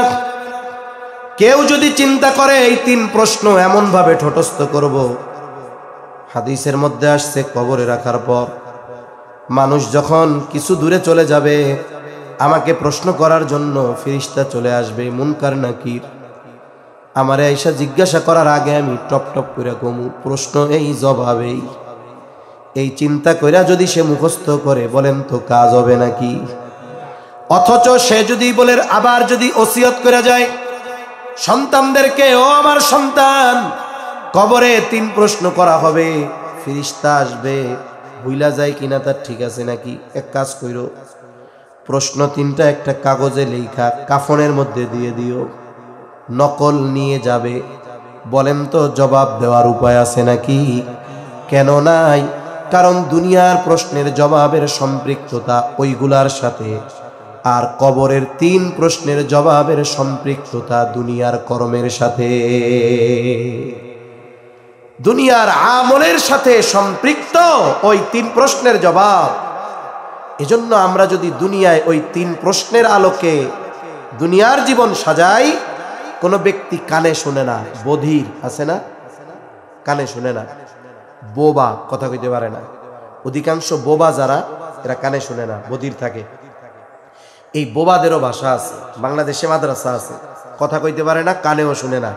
ওদের জন্য মাদ্রাসা আছে, একটা সাংকেতিক ভাষা আছে, ওই ভাষায় ওরা কোরআনের হাফেজ হয়। সুবহানাল্লাহ বলেন। এখন ও জীবনে শুনে নাই, কারণ ওর তো কানেই শুনে না, কিন্তু ও যে কোনো পদ্ধতিতে এই তিন বিষয়ের উপরে দুনিয়ায় আমল করছে। ও তো আখেরাতে কামিয়াব, ও তো আখেরাতে সফল। এখন এই তিন প্রশ্ন কি? এক নাম্বার প্রশ্ন, মার রব্বুকা, তোমার রব কে? জোরে বলেন তো, আমাদের রব কে? রব মানে কি জানেন? রব মানে সোজা হলো যিনি দেন আমাদের সব। তিনি হলেন কে? রব, যিনি দেন সব। প্রয়োজন যেটা, চাওয়া লাগে না, বিনা চাওয়ায় অতি প্রয়োজনীয় জিনিস আমাদের সহজে যিনি দেন তিনি কে? আমার আপনার রব এমন রব, যেটা আমার আপনার জন্য সবচাইতে বেশি জরুরি, ওইটা আল্লাহ সবচেয়ে সহজে আর বেশি দেয়। আমরা কি মনে করি? যে বেকার ও মনে করে আমার চাকরি দরকার রে, যার খাবারের অভাব ও মনে করে আমার খাবার দরকার রে। ওরে ভাই, আরে মানুষের কাছে অভাবে পড়লে প্রতিবেশী আত্মীয় স্বজনের কাছে গেলে এক দুই বেলা খাওয়াবে। চাকরি আজ না হোক, তুমি চাকরি না পাইলা কিছু কাজ করতে পারবা, কিন্তু বলেন তো যদি অক্সিজেন না পাই কয় ঘন্টা পয়সা থাকবো? অক্সিজেন ছাড়া 5 মিনিট বেঁচে থাকা সম্ভব? তাহলে বেঁচে থাকার জন্য যেই জিনিসগুলো সবচেয়ে বেশি দরকার, এর মধ্যে যেটা দরকার সেটার নাম অক্সিজেন। আল্লাহর নিজাম এটা। হায়াত তো আছেই, সাথে সাথে যেই আসবাবগুলো আল্লাহ বেঁচে থাকার জন্য নির্ধারণ করছেন, এর মধ্যে সবচাইতে গুরুত্বপূর্ণ কি? অক্সিজেন, শ্বাস প্রশ্বাস ঠিক থাকা। আচ্ছা, যে ব্যক্তি চাকরি করে, মাস শেষ হইতে এখনো 20 দিন বাকি, চাউলের বস্তায় আছে 6 কেজি চাল, লাগবে হলো 10 কেজি চাল, এখনো 6 কেজি আছে, ওই ব্যক্তির পেরেশানি শুরু হয়ে যায়। ঘর থেকে মহিলারা বলে, এই যে চাউল আছে আর 6 দিন যাবে, বাকি 4 দিন চলবেন কেমনে? অথচ 6 দিনেরটা ঘরে থাকার পরেও ওই পরের 4 দিনের পেরেশানিতে ওই বাড়ির মালিক যিনি উপার্জন করেন সে পেরেশানিতে শেষ। আল্লাহ, মাসের শেষ 6 দিন কেমনে চলবো? অথচ এখনো 6 দিনের তা আছে। ও যে 6 দিন বাঁচবে এর কোনো গ্যারান্টি আছে? কত চিন্তা দেখেন। অথচ কোনোদিন আমি আপনি রাতে যখন ঘুমাইতে গেছি চিন্তা করছি এখন তো অক্সিজেন আছে, হায় হায় সকালে যদি না পাই? কোনোদিন এটা চিন্তা করা লাগছে? আমরা কেউ কোনোদিন চিন্তা করি নাই। কিন্তু এত সহজে আল্লাহ দিছেন, যখন যতটুকু যেই জায়গায় প্রয়োজন, যদি সুস্থ সে থাকে, যখন যে জায়গায় যতটুকু প্রয়োজন সব জায়গায় অক্সিজেন আছে না নাই? এ মিয়া, দুনিয়ার নিকৃষ্ট জায়গা বাথরুম, এর মধ্যেও আছে না নাই? তাহলে যেই জায়গায় যখন প্রয়োজন, আমি আপনি ঘুম আর নাউমুকাল মাউত, কিন্তু অক্সিজেনের লাইন চালু রাখছেন কে? তাহলে রব তো তিনি, বান্দার জন্য যেটা সবচাইতে জরুরি, সবচাইতে দামি, ওইটা উনি আমাকে আপনাকে বিনা চাওয়ায় বিনা দরখাস্তে অতি সহজে সেটা যিনি দেন তিনি কে? যেই রব এটা দেয় সেই রব মনে হয় অন্য কিছু দিতে পারে না। তাহলে কেন ওই রবের নাফরমানি আমরা করি? শুধু মুখ দিয়ে বললে হবে আল্লাহ আমার রব? জোরে বলেন আল্লাহ আমার রব বললে হবে? এই যে এমনি, এটা রাজনীতির কোনো কথা না, এমনি কই 15 বছর ধরে খালি কইছে জয় বাংলা জয় বাংলা বলবে, এখন আইছে ধানের শীষমার খায়। আপনারা তো অনলাইনে দেখেন, ওইটাই বলতেছে। বক্তব্য দিয়া লাস্টে আর ক্লোজিং করতে পারে না, মুখ দিয়া জয় বাংলা বেরিয়ে যায়। হয় কি হয় না? এখন বলেন তো, এই যে মিছিল মারলো, ও যে বাস্তব কথা, ওর মুখ দিয়া বাইর হইছে আসলটা। ও এখন ঠেকাই পইড়া মনে করেন এই দলে ঢুকছে, বুঝেন নাই? এটা হলো ওর আসল চরিত্র। যা এর আগে বলছে ওগুলো কিচ্ছু না, লাস্টে যেটা বলছে ওটা সত্য কথা। এখন চিন্তা করেন, আমি মুখ দিয়ে বলতেছি আমার রব আল্লাহ, কিন্তু আমার কাজ, আমার চলাফেরা, এগুলো সব রব যেভাবে চায় তার বিপরীত। বলেন তো, মুখ দিয়ে রবকে বলা এটা কি বাস্তবে পরিণত হলো? এজন্য আমি যখন বলবো আমার রব আল্লাহ, কে রব? যিনি দেন আমাকে সব, ওই রবের সব হুকুম আহকাম আমাকে মেনে চলতে হবে। রব যেটা করতে বলছেন করতে হবে, যেটা থেকে বিরত থাকতে বলছেন বিরত থাকতে হবে। তাতে আমার ভালো লাগুক, আমার আত্মীয় স্বজন বন্ধু বান্ধবের ভালো লাগুক চাই না লাগুক, কিছু আসে যায় না।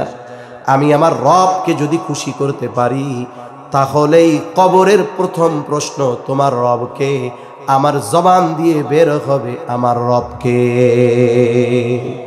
এছাড়া সম্ভব না, লেখা রাখেন, এছাড়া সম্ভব না। আমি রবের নাফরমানি করব আর কবরে গিয়ে জবাব দিব আমার রব আল্লাহ, আল্লাহর কসম এটা সম্ভব নয়। 2 নাম্বার, আমার দিন কি? প্রশ্ন করবে আমার দিন, তোমার দিন কি? জবাব কি? জোরে বলেন তো, আরো জোরে বলেন কি? ইসলাম। আমরা তো ইসলাম সবাই জবাব দিলাম, কিন্তু আমাদের তো ইসলাম নাই। আলী রাদিয়াল্লাহু তাআলা আনহু থেকে বর্ণিত হাদিস, নবীজি সাল্লাল্লাহু আলাইহি ওয়াসাল্লাম বলেন, ইউশিকু আইয়াতিয়া আলান নাসি জামান লা ইয়াবকা মিনাল ইসলামি ইল্লা ইসমুহু ওয়ালা ইয়াবকা মিনাল কুরআনি ইল্লা রাসমুহু। কষ্ট হচ্ছে আপনাদের?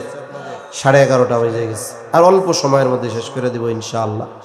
আমি আপনাদেরকে এক রাত্রে বা এই কথা বলে পরিবর্তন করে দিতে পারবো না, কিন্তু যদি চিন্তার খোরাক হিসাবে নেন, সচেতন মানুষ কারা জানেন?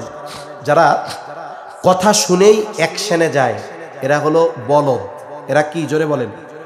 যখন আমার কেউ সমালোচনা করবে, আমারে কেউ কিছু বলবে, আমি যদি নগদে প্রতি উত্তর দিয়ে দেই, তাইলে বোঝা গেল যে না, আমার মধ্যে কমন সেন্সের অভাব।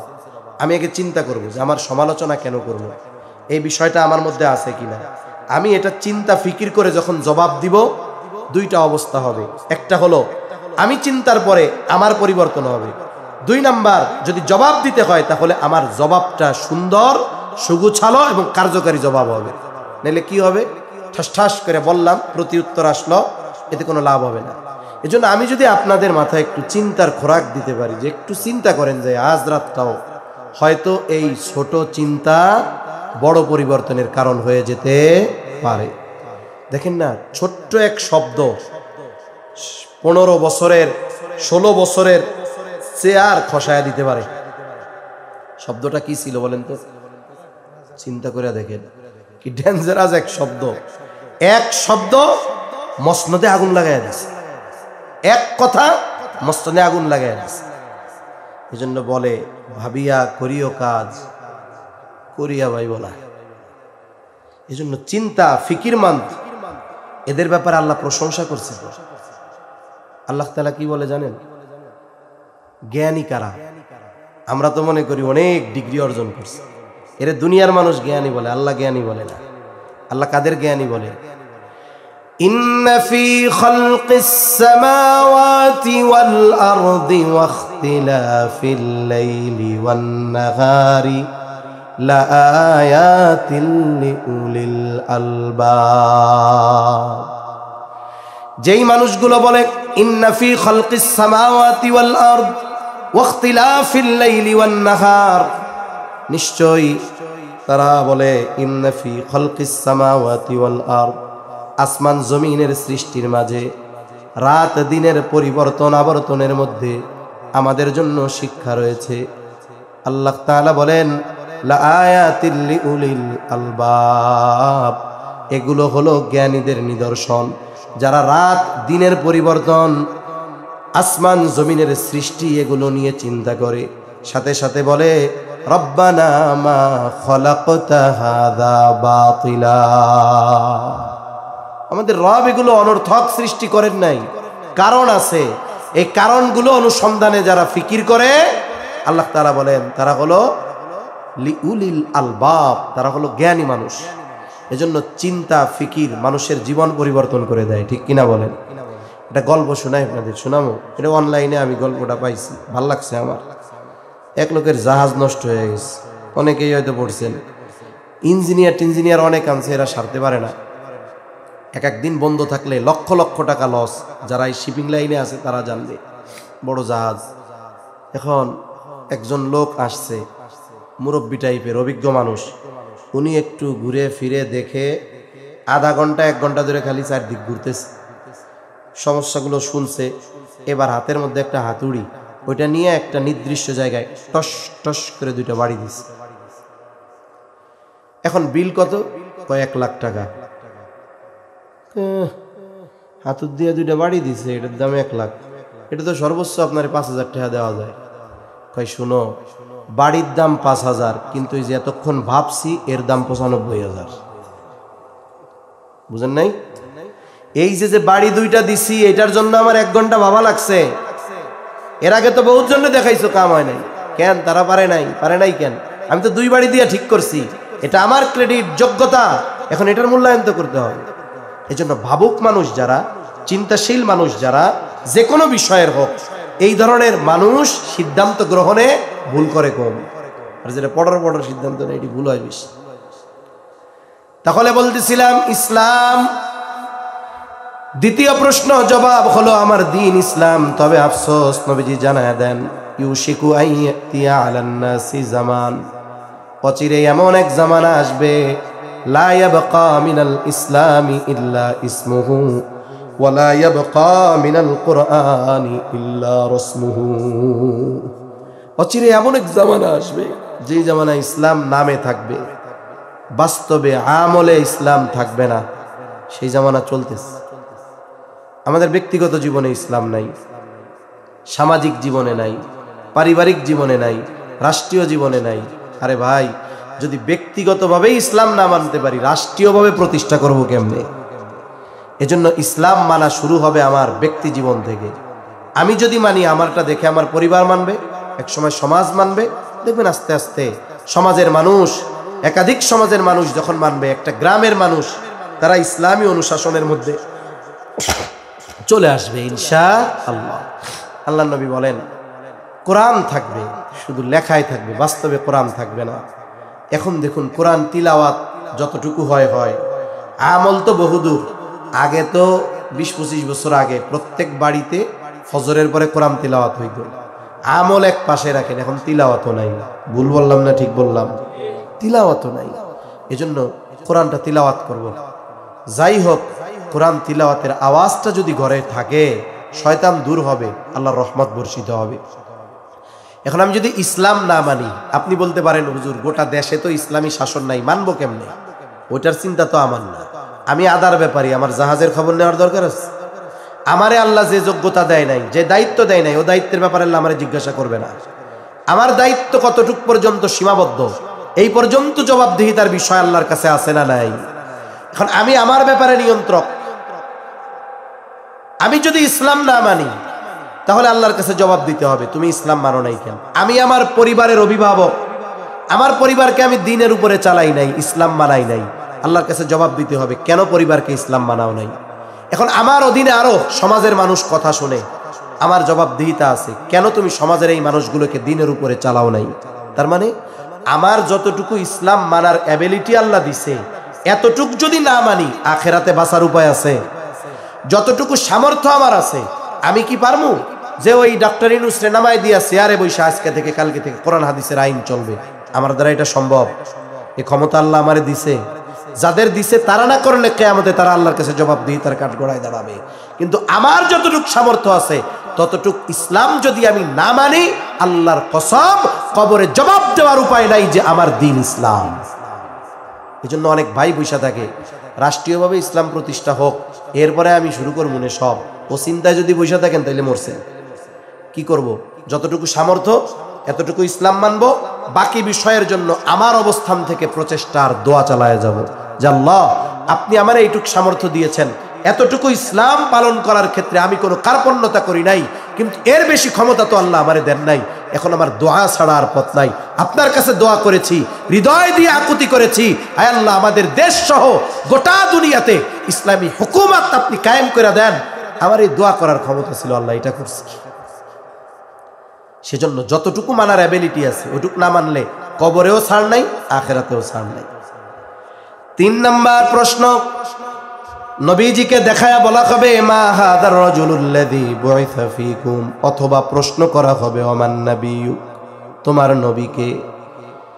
এখন যেই ব্যক্তি নবীর মোহাব্বত নাই, নবীর সুন্নাত নাই, আমার আগেও ভাই বইলা গেছে, সে ব্যক্তি নবীর আদর্শের উপরে যে নাই, সে বলতে পারবে না আমার নবী মুহাম্মাদুর রাসূলুল্লাহ সাল্লাল্লাহু আলাইহি ওয়াসাল্লাম। আর যে নবীর আদর্শের উপরে আছে, নবীর সুন্নাত মতাদর্শ মেনে নিয়েছে, ও সাথে সাথে বলবে হাদা নবিয়ুনা মুহাম্মাদুর রাসূলুল্লাহ সাল্লাল্লাহু আলাইহি ওয়াসাল্লাম। এখন বলেন, এই 3 প্রশ্নের জবাব যখন হলো, সে পরীক্ষায় পাস না ফেল? আরো জোরে কন, আর 5 মিনিট একটু চিল্লান, বলেন পাস না ফেল? এখন পাস যখন হইছে, পাশের ঘোষণা দিবে আল্লাহ। কে দিবে? হাদিসের মধ্যে আসছে, লম্বা হাদিস, ঘোষণাকারী ঘোষণা করবে, আল্লাহর পক্ষ থেকে ঘোষণা আসবে, সাদাকা আবদি সাদাকা আবদি ফাফরিশুহু মিনাল জান্নাহ ওয়ালবিসুহু মিনাল জান্নাহ ওয়াফতাহু লাহু বাবান ইলাল জান্নাহ। ঘোষণাকারী ঘোষণা দিবে, আল্লাহর পক্ষ থেকে ঘোষণা আসবে, আমার এই বান্দা সত্য বলেছে, পরীক্ষায় পাশ করেছে, তার কবরে জান্নাত থেকে বিছানা এনে বিছায়া দাও, তাকে জান্নাতের পোশাক এনে পরায় দাও, সাথে সাথে তার কবরের সাথে জান্নাতের সাথে দরজা খুলে দাও। হাদিসের মধ্যে কবরের অবস্থা কয়েকভাবে আসছে। কথা শেষ আমার। দুনিয়াতে এক এক মানুষের এক এক জিনিস প্রিয়। একজনের প্রিয় কি, যে সে ছুটির দিন খালি ঘুমায়। আছে না কিছু মানুষ, শুক্রবার বন্ধুরা কায় আজকে ক্রিকেট খেলি, কেদার বেড়া সারা সপ্তাহ ঘুমাইতে পারে নাই, আজকে ফজরের থেকে ঘুম তুমি একবারে জুমার নামাজ পর্যন্ত। আবার কিছু বন্ধু আছে যত পরিশ্রম করুক সপ্তাহে, ওই শুক্রবারের দিন ফজরের পরে আজকে কোনো কিন্তু কিছু খেলা হবে মাঠে, চলো খেলাধুলা করে। কিছু বন্ধুর পছন্দ কি, যে এক সপ্তাহ অফিসে গেছি, কাজ করছি, কারোর সাথে খবর নাই, শুক্রবার বিকালবেলা সবাই এক জায়গায় করবে, এই বন্ধুরা আইসা আড্ডা মার, গল্প টল্প করবে আর কি। এক একজনের এক এক জিনিস প্রিয়, কবরে ওই রকম দেওয়া হবে। কারণ বর্ণনা এক একটা এক এক রকম। মুহাদ্দিসিনে কেরাম বলেন যার যেটা পছন্দ আল্লাহ তাআলা সেটা দিবে। কারণ একজনের ঘুম খুব প্রিয়, বুঝেন নাই, কি প্রিয়? ঘুম। ওরে বলবে নাম কানাউমাতিল আরুস, ঘুমা, নতুন জামাই যেমনি ঘুমায়। মনে করেন আপনাদের এলাকায় যখন কেউ মেয়ে বিবাহ দেয়, বিবাহের পরে সর্বপ্রথম আপনাদের এলাকায় কি বলে? জামাই। জামাই জামাই আসছে। অনেকে আসে না নতুন জামাইরে দেখার জন্য। এখন জামাই ঘুমাইতেছে, এখন কেউ যদি আসে, যত গুরুত্বপূর্ণ ব্যক্তি আসুক, শাশুড়ি কি কয়, শ্বশুর কি কয়, জামাই ঘুমাইতেছে, এরকম বলে কি বলে না? এই কোনো ডিস্টার্ব করা যাবে না, পরে এসো, পরে এসো, যাও যাও। তার মানে নতুন দুলা যখন ঘুমায় কেউ ডিস্টার্ব করতে দেয় না। তা ফেরেশতারা বলে তুমি তো পরীক্ষায় পাস, তোমার দুনিয়া আরাম ছিল না, ঘুম প্রিয় ছিল, তুমি ঘুমাও, নতুন দুলা যেমনি ঘুমায় তুমি এরকম ঘুমাইতে থাকো, কেউ তোমার ডিস্টার্ব করবে না। সুবহানাল্লাহ। এখন আরেকজনের কাম কাজ কি, বলে ওর একা একা ভাল লাগে না, ওর হলো আড্ডা দিতে ভাল লাগতো, গল্প করতে ভাল লাগতো। কোনো চিন্তা করবে কবরে এতদিন থাকমু, এই লম্বা সফর একা একা কেমনে হবে? আলমে বরজখ, মৃত্যু পরবর্তীকালীন সময়, এটা লোকচক্ষুর অন্তরালের জগৎ, আমরা দেখতে পারবো না। এই সিদ্ধান্তই কার? অবিশ্বাসের সুযোগ আছে? নাই। এখন ও তো আছে ওই জায়গায়, এখন ও হঠাৎ করে দেখবে সুদর্শন এক যুবক তার দিকে আসতেছে। অনেক সময় এমনিই সবার টেন্ডেন্সি ওই রকম, যে আপনি একা বসে আছেন, অপরিচিত একজন লোক আসছে, চেহারাটা ভালো, জেন্টেল, ভদ্র মনে হচ্ছে, ওর আগমন আপনাকে মানসিকভাবে প্রশান্তি দিবে, আনন্দ দিবে। আরেকজনকে আপনি চিনেন না, কিন্তু ওর চলা ফেরা এমন, এইরকম ঘাড় ভেগা করে হাঁটতেছে, সিগারেট টিগারেট নেশা কইরা চেংড়ি হয়ে গেছে, ঠোঁট কালা, চোখ দুইটা এরকম কালো হয়ে গেছে, ওরে দেখা মাত্রই মেজাজটা খারাপ হয়ে যাবে। ও দেখবে যে সুদর্শন এমন একজন যুবক তার দিকে আসতেছে, দুনিয়ায় ওরে জীবনেও দেখে নেই। এবারও জিজ্ঞাসা করবে কে হে তুমি যুবক, তোমারে তো চিনলাম না। ও বলবে তুমি আমারে চিনতে পারো নাই?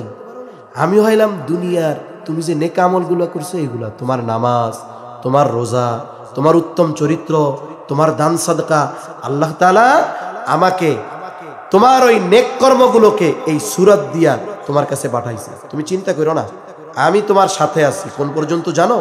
আমি তোমাকে জান্নাতে না পৌঁছাইয়া তোমার থেকে পৃথক হব না। সুবহানাল্লাহ। এই যে তার আখিরাতের পরকালের সফর কত সুন্দর। ঠিক এর বিপরীত হবে যারা দুনিয়ায় ওই তিন প্রশ্নের আলোকে আমল করবে না, প্রশ্ন করবে জবাব দিতে পারবে না। আল্লাহর পক্ষ থেকে ঘোষণা আসবে কাযাবা আবদি, কাযাবা আবদি ফাফরিশুহু মিনান নার ওয়ালবিসুহু মিনান নার ওয়াফতাহু লাহু বাবান ইলান নার। তো মিথ্যা বলছে, জাহান্নামের আগুনের বিছানায় না বিছায়া দাও, জাহান্নাম থেকে আগুনের পোশাক পরায়া দাও, জাহান্নামের সাথে তার কবরের সাথে দরজা খুলে দাও। ওই ব্যক্তির কবর হবে রাউদাতুম মিন রিয়াদিল জান্নাহ, জান্নাতের একটা বাগান, আর এর কবরটা হবে জাহান্নামের একটা গর্ত। এই অবস্থায় চলতে থাকবে। একটা সময় এই অবস্থার শেষ হবে।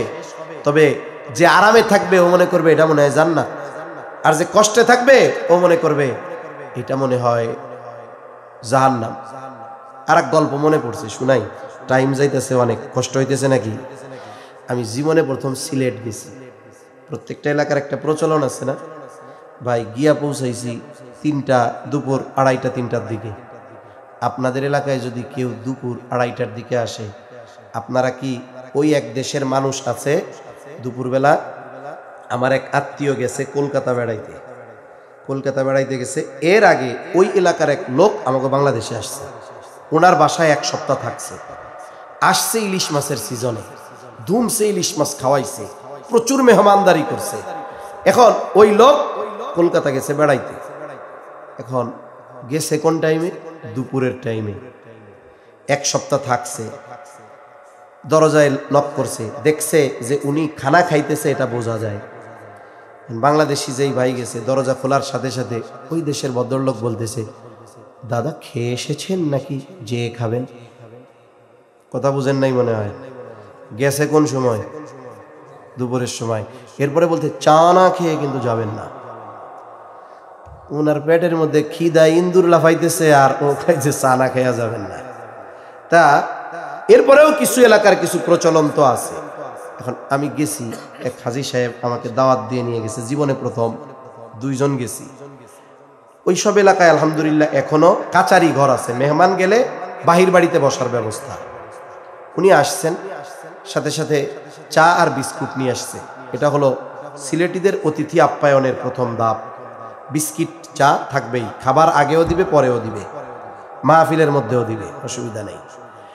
এখন বিস্কিট অনেক দিছে, চা দিছে। আমি আমার সাথে যে গেছি, চিন্তা করছি, দোস্ত কাম সারা, রোডে তো খাওয়া দাওয়া করতে পারি নাই। এখন এই বিস্কুট চাই, দুপুরের খাবার, ধুমসে খাও। যা বিস্কুট দিছে এগুলো সব পানি আর চা দিয়ে খেয়ে ফেলছি। মনে করছি খাবারই এটাই মনে হয় দুপুরের খাবার, এরপরে আর কিছু নাই। তা আমি তো আর বুঝি নাই এত কিছু। একটু পরে উনি আমাকে ডাক দিছে ভিতরে, এরপরে হরেক রকমের খাবারের আয়োজন। এখন সমস্যা হয়েছে কি, যদি ভালো বেকারি বিস্কুট 5-6টা খাইয়া 2 গ্লাস পানি খাওয়া হয়, পেট ভরে যায়। কারণ আমাকে তো পেট ভরা। ওই খাবার দেখলাম, একটু একটু নিলাম, শেষ। তা ওই কবরে যার জান্নাতের বাগান, ও মনে করবে এটাই রে জান্নাত। আর যারটা জাহান্নামের গর্ত, ও মনে করবে এটাই মনে হয় জান্নাত। অথচ ফিরিস্তারা বলবে, না এটা জান্নাত না, বরং জান্নাতে তোমার জন্য যা আছে তার তুলনায় এটা কিছুই না। এখন ও আল্লাহরে কি বলবে? দোয়া করবে, আল্লাহ গো তাড়াতাড়ি কিয়ামত কায়েম করেন, আমি যেন তাড়াতাড়ি আমার ওই জান্নাতে যেতে পারি। সুবহানাল্লাহ। আর যে ভাববে জাহান্নাম, ওকে যখন ফিরিস্তারা ভয় দিবে যে জাহান্নামের তুলনায় আযাব কিছুই না, তখন এই খবর শুনে ওরা এত ভীত হবে, ওরা আল্লাহর কাছে বলবে, আল্লাহ আপনি কিয়ামত কায়েম করেন না। অথচ একটু আগে কি মনে করতেছিল? এটাই মনে হয় জাহান্নাম। আর জাহান্নামের খবর শুনাই বলতেছে কিয়ামত কায়েম করেন না। তাহলে আলমে বরজখে কবর জগতের শাস্তিটা কত কঠিন অনুধাবন কি করা গেছে? সেজন্য আমরা চাই না যে আমাদের পরকাল বিনষ্ট হোক, নষ্ট হোক।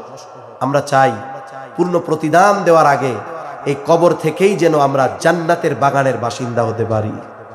আল্লাহ তাআলা এরপরে বলেন, ফামান যুহজিহা আনিন নার, ওই যেই দিন সবাইকে তার দুনিয়ার কর্মের পূর্ণ প্রতিদান দেওয়া হবে, ওই দিন যাকে আগুন তথা জাহান্নাম থেকে বাঁচানো হবে, জান্নাতে প্রবেশ করানো হবে, আল্লাহ বলেন ফাকাদ ফাজ, সেই সফল। সুবহানাল্লাহ বলেন। তাহলে দুনিয়ার টাকা পয়সা, ধন দৌলত, ক্ষমতা, সৌন্দর্য, এগুলো কি সফলতা? জোরে বলেন সফলতা। সফলতা কিসে? জান্নাতে যাওয়ার মাধ্যমে। বলেন সফলতা কিসে? এখন জান্নাতে যাওয়ার মাধ্যমে যে সফলতা হবে, জান্নাতে যাওয়ার পাথেও সংগ্রহ করব মরার পর। কবে? দুনিয়ায় থাকতে। এখন মরব কোন সময়? গ্যারান্টি আছে? তাইলে আখেরাতের পাথেও সংগ্রহ করব আগামীকাল থেকে। আগামীকাল পর্যন্ত বাঁচব নিশ্চয়তা আছে? বলেন এখন থেকে। এখন থেকে শুরু হবে কি দিয়ে? বলে যারা এশার নামাজ পড়েন নাই, এশার নামাজটা পইড়া এই কাজ শুরু করবেন। ওয়াজ মাহফিলে অনেক মানুষ আছে নামাজ পড়ে না, আপনি এশার নামাজ পড়ার দ্বারা শুরু করেন। কারণ আজকের এই পরিবর্তনের প্রচেষ্টা, এটা আমাকে আখেরাতের পথে সুন্দর দিকে নিয়ে যাওয়ার জন্য যথেষ্ট হতে পারে কি পারে না? মনে রাখবেন, দুনিয়া ধোঁকা। আল্লাহ তাআলা এরপরে বলেন যে এই যে সফলতার বড় বাধা কি?